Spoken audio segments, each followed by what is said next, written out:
fasilitas pemurnian atau smelter merupakan pencapaian penting dalam pembentukan ekosistem kendaraan listrik yang dicanangkan pemerintah Indonesia. Salah satu smelter yang tengah digarap adalah smelter tembaga di Java Integrated Industrial and Ports Estate, kawasan ekonomi khusus Gresik, Jawa Timur. PT Freeport Indonesia mencatat progres pembangunan smelter tembaga itu mencapai 51,7%. Dalam keterangan pers di lokasi Jumat 13 Januari 2023, Presiden Direktur PT Freeport Indonesia, Tony Wenas, menyebut smelter tersebut bakal mampu memproduksi 600.000 ton tembaga. Investasi pembangunan smelter ini mencapai sekitar 3 miliar dolar Amerika Serikat atau sekitar 45 triliun rupiah. Saat ini pembangunan telah menghabiskan dana 1,6 miliar dolar Amerika Serikat atau sekitar 25 triliun rupiah. Rencana konstruksi fisik, jadi bangunan fisik dan peralatan-peralatan vital akan selesai pada akhir 2023 ini. Dan selanjutnya dilakukan pre-commissioning dan commissioning sehingga diharapkan bulan Mei 2024 sudah bisa mulai start produksi. Kira-kira peresmian bulan Mei itu? Diharapkan bisa terjadi di bulan Mei. Kita akan usahakan cepat mungkin karena schedule-nya seperti itu.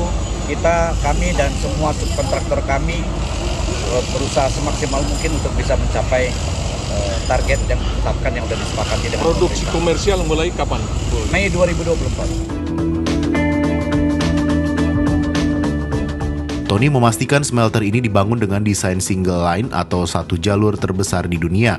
Ia berharap total 600.000 ton tembaga dari smelter ini dapat diserap oleh industri yang lebih hilir lagi di dalam negeri. Tony menyebut produksi tembaga dalam negeri bisa menarik investor untuk berinvestasi di Indonesia, sehingga para konsumen tembaga impor bisa menyerap komoditas tersebut. Paling penting adalah bahwa dengan selesainya smelter ini, maka akan ada produksi katoda tembaga di dalam negeri.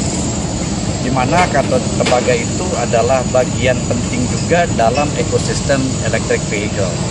Dan tentu saja inilah yang diharapkan bahwa keberadaan smelter ini kemudian bisa memberikan nilai tambah untuk industri yang lebih hilir lagi, termasuk juga ekosistem electric vehicle. Saat ini, proyek menyerap 11.000 tenaga kerja dan secara kumulatif mencapai 40.000 tenaga kerja.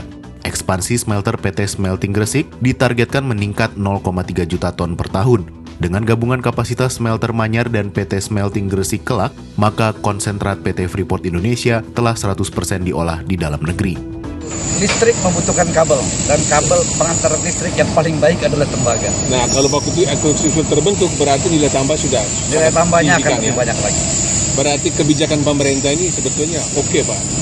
Ya, kebijakan pemerintah ini untuk melakukan investasi di berbagai sektor, tidak hanya dari sektor tembaga, tapi juga sektor-sektor lain, ya termasuk juga sektor-sektor sumber daya alam. Tentu saja akan memberikan nilai tambah yang lebih besar. Dan yang lebih penting lagi, yaitu industri yang lebih hilir lagi kemudian bisa muncul di dalam. Diketahui ekosistem kendaraan listrik membutuhkan nikel, aluminium, kobalt, tembaga, grafit, dan besi. Bahan baku tersebut penting bagi transformasi energi berkelanjutan yang dibangun di banyak negara.